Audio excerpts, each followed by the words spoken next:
Саламатсыңарбы? Саламатсызбы, урматтуу Садыр Нуркожоевич, Камчыбек Кыдыршаевич, Акылбек Жапаров, Эркин Саткынбаевич жана Жогорку Кеңештин спикери Талант Мамытов мырза.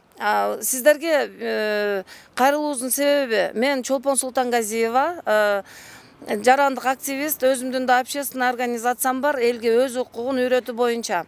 30 жылды эсептебегенде ушу акыркы 2 жыл бою тынымсыз күнү түнү кагаз арыз аркылуу кайрылдык. Болгон жергиликтүү бийликтерге, районго, губернаторго, Садыр Нуркожоевич сизге бардык жака кайрылдык. Азыр деген элде коркунуч болуп атат. Мен жалаң муктаж адамдарды списогун алып келдим эле. Именно ушу мына жергиликтүү бийликтер азыр болсо бияка жөнөттү. Булар депутаттар трансформация кылбайт деп. Азыр мына биз 9-дан баштап турабыз. Азыр саат 10:30 болду. Азыр мына депутаттар керек болсо заседание деп атышат, 10:30 мына араң кечигип кирип атышат баары.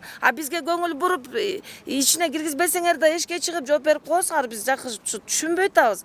Жергиликтүү бийлик бияка жиберет, депутаттар болсо тияка жиберет, ортодо эл чайналып атат. Керек болсо мектепти, китепти камсыз кылган эмес. Эмне үчүн кечке заседание, эмне тууралуу тиякта маселени чечип атышат? Кайсы элдин маселесин чечип атат?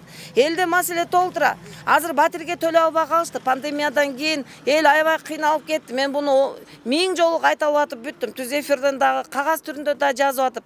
Элдин баары кол коюп берип атышат. Болгон документтерин тапшырышты, очередной насихат турушту.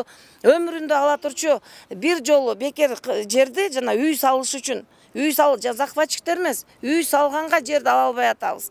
Элдерде коркунуч пайда болуп атат. Мынакей Ысык Ата, Свердловский, ар кайсы райондун жарандары менен бирден келдик да, баарын топуратып алып келген жокмун. Тартипти сактап атабыз, законду угуп атабыз, сактап келгенбиз. Эмне үчүн ушу маселени ушу 2 жылдан бери чече албай атасыңар?